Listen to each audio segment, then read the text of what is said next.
Assalamualaikum warahmatullahi wabarakatuh. Perkenalkan, nama saya Aska Hafiz Amuro, mahasiswa Teknologi Rekayasa Otomasi angkatan 2024 dari kelas C dengan 3 digit NIM terakhir 096.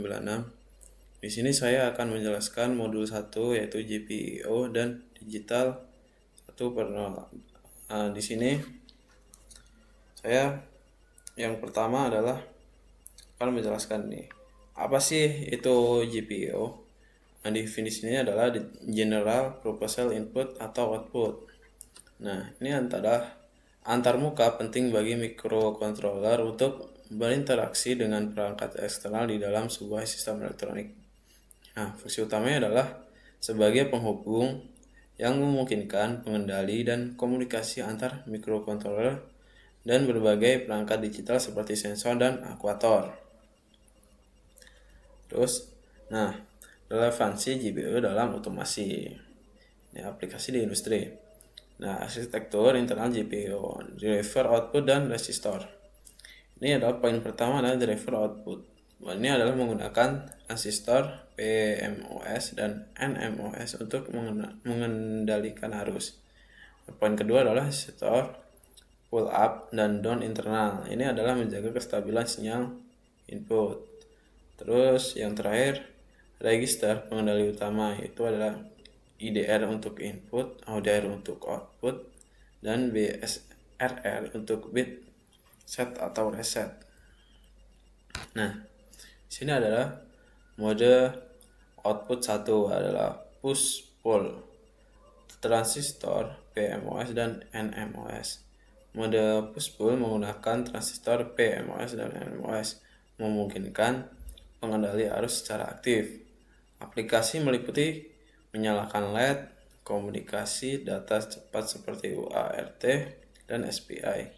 Ini memberikan responsivitas tinggi dan efisiensi dalam berbagai sistem digital. Mode output 2 ini adalah open drain. Penjelasan dan aplikasinya adalah hanya transistor NMOS yang aktif.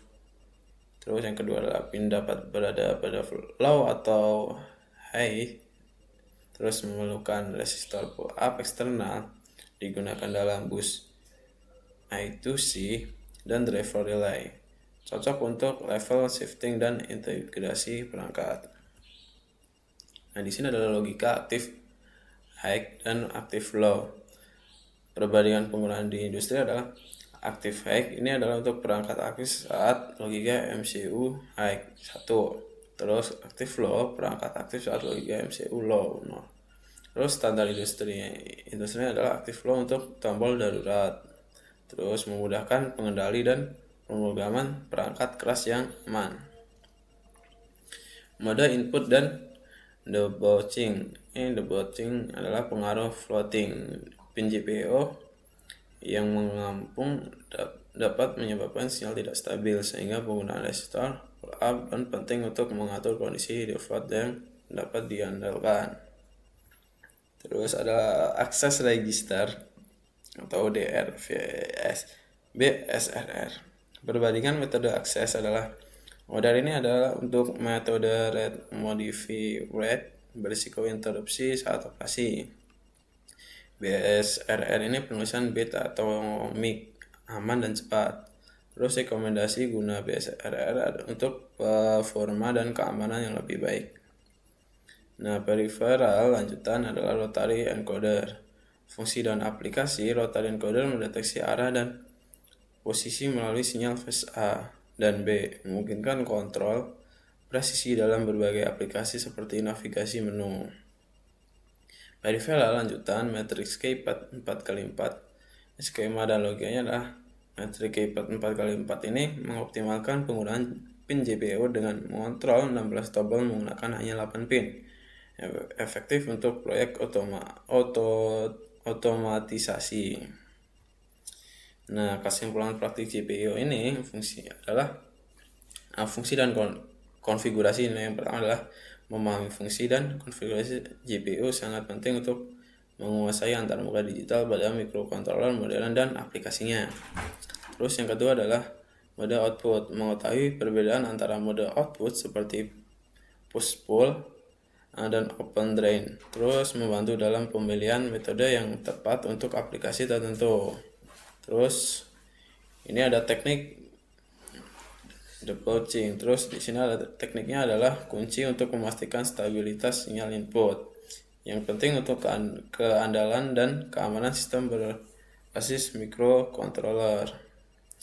Mungkin cukup penjelasan itu dari saya. Selanjutnya saya akan menjelaskan codingan yang selanjutnya. Oke, mari kita bedah secara mendalam kode ini.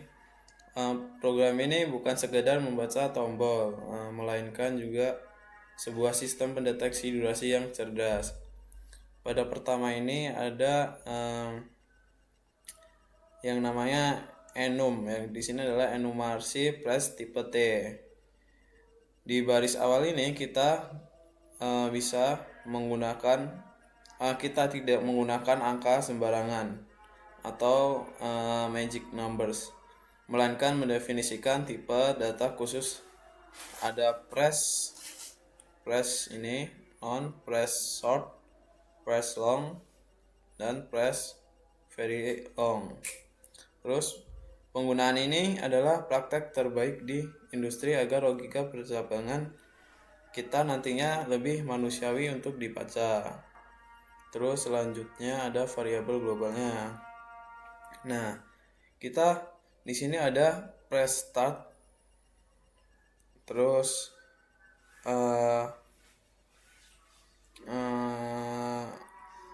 last debug time.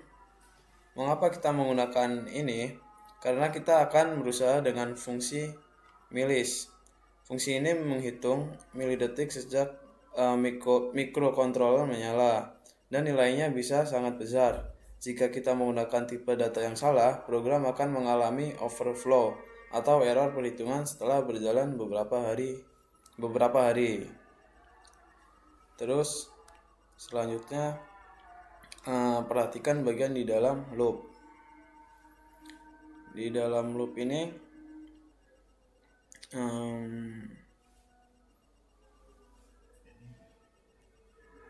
di sini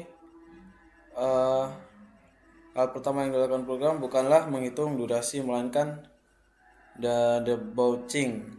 Tombol mekanik itu saat Anda menekan tombol satu kali, secara fisik lempengan logam di dalam akan memantul beberapa kali dalam skala mikrodetik. Tanpa blok kode IF, microcontroller yang sangat cepat ini akan mengira Anda menekan tombol puluhan kali dalam sekejap. Nah, kita menggunakan ini biasanya 50 mili per second sebagai filter. Hanya jika sinyal stabil lebih dari durasi tersebut, program akan lanjut ke tahap berikutnya. Disinilah logika dimulai. Saat tombol pertama kali terdeteksi low, kita mengunci dan waktu mulai di variabel press start time dan mengubah status button preset menjadi true. Terus ini adalah bagian yang paling menarik adalah feedback real time. Feedback real time. Nah, di sini saat tombol masih ditekan, perhatikan blok IF. Di sini meskipun tombol belum dilepas, program terus menghitung selisih waktu secara dinamis. Nah, kami menambahkan fitur di mana setiap 500 milisecond serial monitor akan memberikan laporan. Jika Anda menahan tombol lebih dari 1 detik, muncul notifikasi long press detected.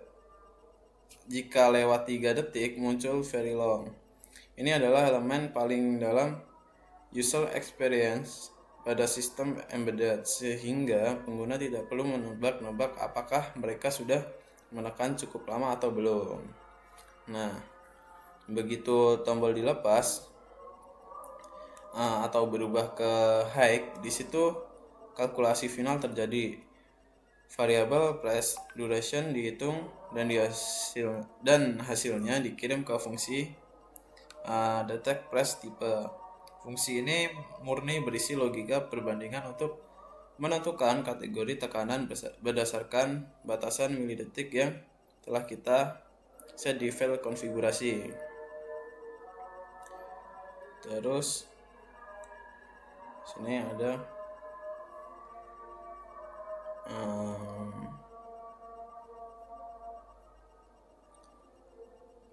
ini terakhir kita masuk ke fungsi handle press. Di sini kita menggunakan struktur switch case. Di sini ada short press. Ini kita toggle LED. Perhatikan penggunaan LED 1 state. Ini adalah cara efisien untuk membalik logika high menjadi low, low menjadi high. Terus yang kedua ada long press. Ini melakukan hal yang sama pada LED 2. Terus yang ketiga adalah very long. Ini berfungsi sebagai perintah master reset. Semua variabel state LED dikembalikan ke false dan semua pin di set ke low. Nah, sebagai tambahan profesional, saya menyisipkan pin stats. Setiap kali Anda melakukan reset atau very long, sistem akan menampilkan statik total penggunaan, berapa kali tombol ditekan secara singkat, lama atau sangat lama. Data ini sangat berguna untuk proses debug atau memantau kehausan komponen. Terus dengan kode ini kita berhasil mengubah satu input digital sederhana menjadi antarmuka yang memiliki 3 kontrol berbagai secara akurat dan stabil. Oke, di sini kita akan bahas program ini, program dengan STM32 button debugging dan state machine. Terus di sini perhatikan yang pertama di tipe enum ini. Ini ada BTN ini. Nah, ini kondisi dia menunggu tekanan. Ini adalah bagian awal. Ini adalah jantung dari program kita. Kita mendefinisikan 4 kondisi stabil. Ini adalah kondisi dia menunggu tekanan. Terus yang ini masa transisi untuk menvalidasi sinyal. Terus yang ketiga ini adalah kondisi saat tombol dikonfigurasi sedang ditekan. Terus yang ini masa transisi saat tombol dilepas. Terus selanjutnya pada bagian setup ini kita menggunakan pin PB0. Kita menggunakan pin PB0 sebagai input dengan fitur input pull up. Artinya secara internal STM32 menyediakan resistor yang menarik tegangan ke arah high, sehingga kita hanya butuh menghubungkan tombol ke ground. Penting untuk dicatat bahwa LED pada STM32 Blue Pill ini bersifat aktif low. Jadi untuk mematikannya kita justru memberikan perintah high. Nah, sekarang kita ke low. Nah, di sini logika kita dimulai saat terjadi perubahan sinyal dari high ke low. Program tidak langsung menganggap itu sebagai sebuah klik. Mengapa? Karena adanya noise mekanik. Program akan berpindah ke state BTN ini, debugging, dan menyalakan timer menggunakan milis. Sinyal harus tetap stabil selama 50 milidetik sebelum kita mengakuinya sebagai tekanan yang valid. Jika kurang dari itu, program akan menganggapnya sebagai gangguan elektromagnetik dan kembali ke idle. Terus setelah itu masa ini 50 mili per second dan sinyal terbukti tetap low, sistem berpindah ke state BTN preset. Disinilah aksi dieksekusi.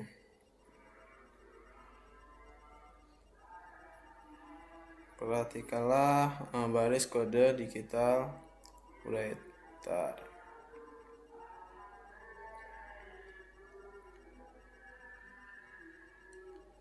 Nah nih, di sini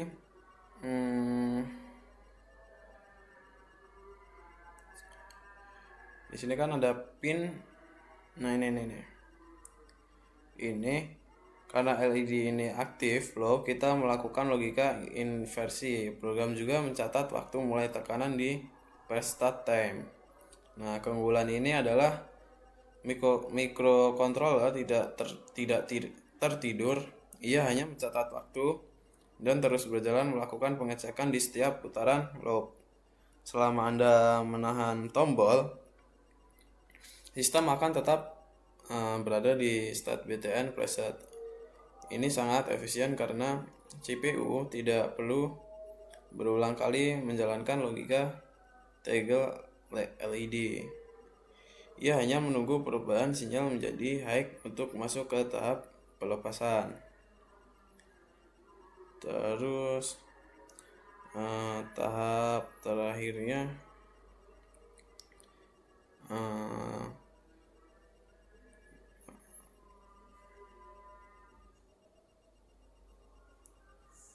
nah di sini sinyal kembali ke high dan sistem masuk ke state BTN reset.